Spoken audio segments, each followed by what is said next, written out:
Katata Tiago Kakali Gabadon 4-star safety rating. Nya Taka Tiago, Bachangan Galik Kawan Jongpi, Nya Taka Tiago, Nakabanta Jingan Kalongi Jongpi, One Chaka Frank Motors Halat Korban Test Drive Menta. The all-new Tiago. It's seriously fun.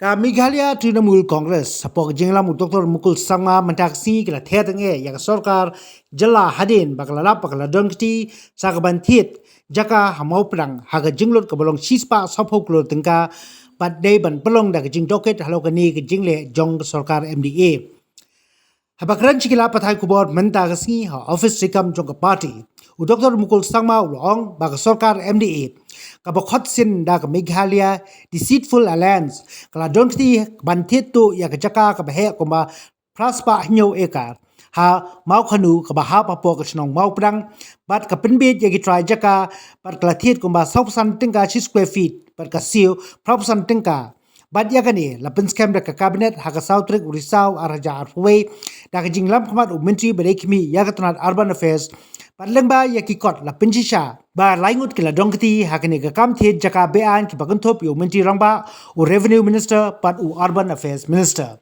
Shushu u Dr. Mukul Sangma ulong ba ka Sorkar Kmie kade ban Thaw no da Jingtohkit ka balai lot haloka kam Bamsap ka Sorkar MDA kumba wamicha hiu lakren ha jinglang ka baladep ba ka Sorkar jylla Kadei ka ba hakli do jong ka kam Bamsap Nakalang Dr. Mukul Sangma ula penkenmaru ya ki Bamsap ki ba ka Sorkar kalale ki bakentop ya ka sobhagya scheme smart meter scam ka jingkalem jog do bat kiwe This Meghalaya Democratic Alliance, which I will refer as Meghalaya Deceitful Alliance, for once again embarking upon their modus operandi of looting the state. This time by engaging in purchase of a land which comes to around 807 acres and which were purchased from the residents of Mukul village at the rate of 45 rupees per square feet, for which the government ultimately paid to the middlemen a very highly inflated rate of rupees 85 per square feet. Meaning, the government has embarked upon this modus operandi to have their middlemen purchase the land, duping the landowners, innocent landowners, innocent villagers at a throwaway price of rupees 45 and made a payment of rupees 85 per square feet to their middlemen. If you look at the modus operandi of this government, one after another, everywhere they had engaged in all acts to rob the state, to satisfy their swelling greed at the cost of the state. In the instant case, if you look at the rate at which they have bought this land and decided to pay at an inflated price of rupees 85 was decided upon by the cabinet on the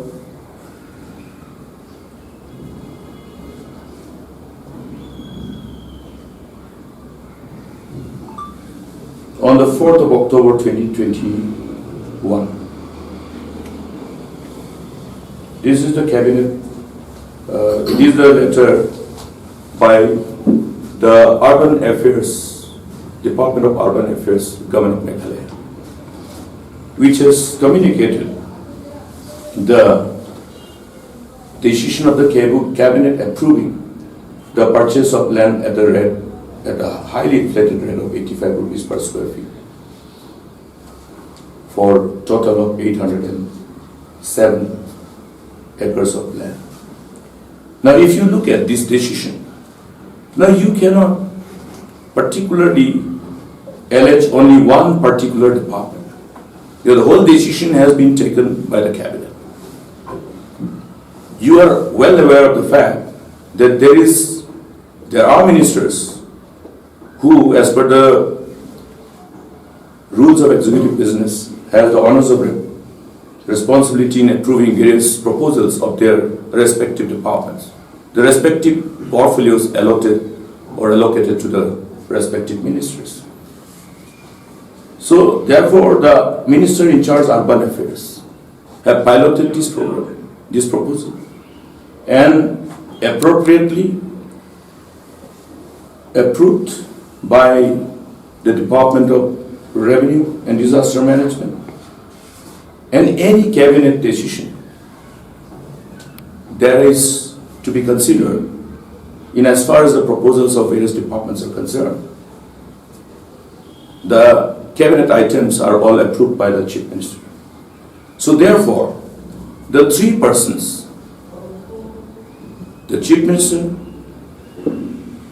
the Revenue Minister, and the Minister in charge of Urban Affairs Department, have entered, if we go by all these inputs which is available before the public domain now, have entered into a criminal conspiracy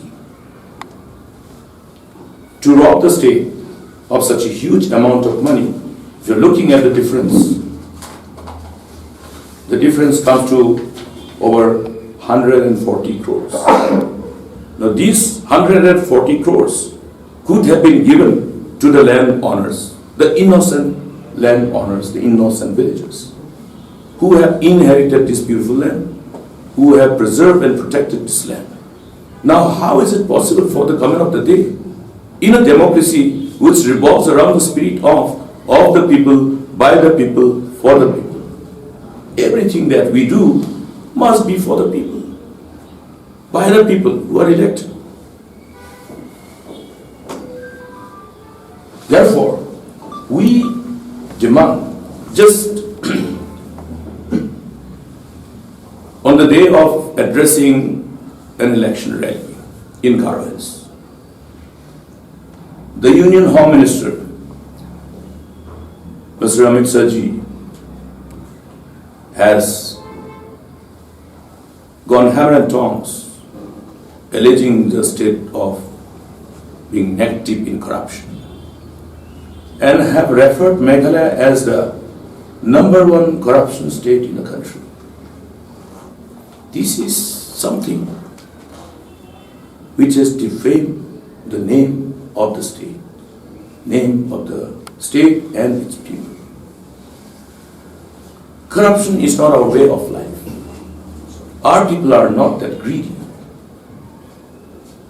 Go by all records. Never in the history of Meghalaya has this kind of alleged irregularities and corruption of this scale has happened. And never has in the past did we see any instance of the state being tainted as the #1 corrupt state. I want to urge upon the people of the state to see that you rescue the state from the hands of these people who have been responsible for this infamous state of being the #1 corrupt state in the country. It's a very infamous state. The moment we go outside the state, how will we identify ourselves? We would always say that yes, we are from Meghalaya. So people will be looking at us, oh, these are the people from the most corrupt state. This is how we want to have our identity. It's very painful. The greed of the people have gone to such extent that they have even robbed the innocent villagers and our own innocent residents of the state. I would like to urge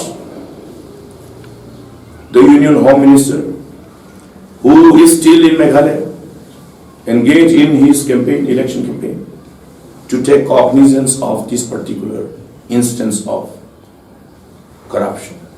The instance of alleged corruption let there be an immediate investigation, and let there be necessary process of law. We all understand that only when there is a fear for law, there is a self-regulation. Now, if people can engage in this kind of alleged corruption with impunity, then we also have to have doubts about the sincerity of those who are enforcing the law of the land. The onus of the responsibility lies with everyone. We have raised on a number of occasions, various other instances, this whole instance of repeated corruption, whether it's the issue of the alleged corruption in Sorkar, the alleged jong collapse, then the smart meter scam, and now the Meghalaya land scam. People must come together and see that the people who are engaged in looting the state with complete impunity must be taken to task. It's a time when people should decide whether Meghalaya should still have this infamous take of being the corrupt state, or want to free the state from this infamous take of being the #1 corrupt state. It is definitely a matter of shame for every citizen and every resident of Meghalaya. It does not augur well for democracy, because when we talk about democracy, when we talk about corruption in a democracy, for a layman, I think I will put it in a simple way. When the resources for the welfare of the state is robbed by the people who are vested with the power and responsibility of administering them to satisfy their swelling greed, that is what corruption is. When they siphon off the money which is meant for the development of the state and for the welfare of the poor, for various other important social welfare initiatives, and how it impacts everybody's life.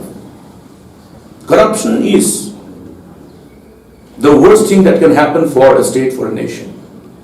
We have seen across the world as to how corruption has ultimately crippled every nation which were engaged in corruption with impunity.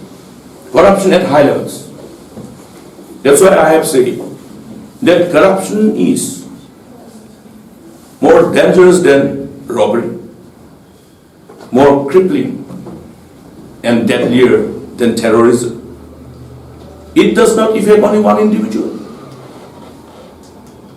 When corruption inflicts an injury into the fiscal health of the state, when the coffers go dry, it will derail the whole momentum of progress and prosperity. It will ultimately create a situation which you already see, like the district council, Garo Hills Autonomous District Council. It will be painful for all of us when we try to really analyze and understand. Even this small example, that Garo Hills Autonomous District Council, which is established on the mandate of the Constitution, reference the 6th schedule of the Constitution, to protect, preserve our culture, our way of life. Today, this district council is not able to pay salaries. So this very huge